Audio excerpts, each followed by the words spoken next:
महुदा शहर में लगातार 3 दिनों से हो रही हवा के साथ बारिश के कारण महुदा के निचले इलाकों में भरा पानी।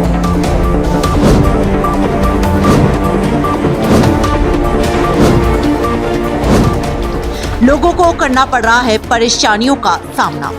महुदा शहर में गायत्री मंदिर, रणछोड़जई मंदिर, साथ ही रबारीवास जैसे निचले इलाकों में बाढ़ आ गई है।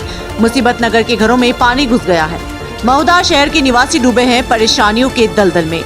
महुदा शहर के लोगों ने बताया कि हमें यहाँ किसी भी अधिकारी या राजनीतिक दल से कोई सहायता नहीं मिली है, ना ही कोई हमसे यहाँ मिलने आया है।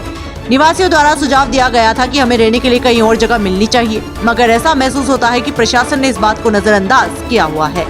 शाम को डाकोर रोड पर उंदरिया भागोल में बाबर भाई मईजीबाई तलपड़ा की एक भैंस दीवार से गिरकर मर गई। एक अन्य भैंस घायल है।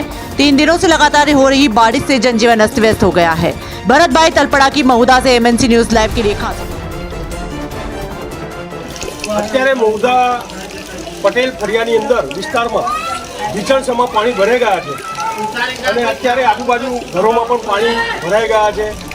પબ્લિક હેરાન થઈ રહી છે, તો આજુબાજુની જનતાનો આપણે જવાબ લઈએ કે તંત્ર દ્વારા અહીંયા શું સેવા આપવામાં આવી રહી છે? શું અહીંયા મહુદા નગરપાલિકા દ્વારા તમને કોઈ સેવા પૂરી પાડવામાં આવી રહી છે? સેવા નથી। 24 કલાકથી વરસાદ ચાલુ છે, નવા ફળિયામાં પાણી પણ છે, ઘરે ઘરે છોકરા પણ હેરાન થાય છે, કોઈ જોવા આવતું નથી, કોઈ પણ સરકારની સહાય નથી એમ આ લોકો ચાલે। તમને શું નીચે રહેવા જવા માટે કોઈ વ્યવસ્થા કરી આપી છે? અત્યાર સુધી કોઈ વ્યવસ્થા નથી, વ્યવસ્થા કરી આપે તો સારું એમ। તમારી શું માંગ છે? બસ આ ખાલી છોકરા સભ્યો છે અને 2 ટાઈમનું જમવાનું કે કોઈ કેવી રીતે બનાવશો અથવા કોઈની સહાય મળે તેવી આશા રાખી રહ્યા છો? બને એવી શક્યતા જ નહીં.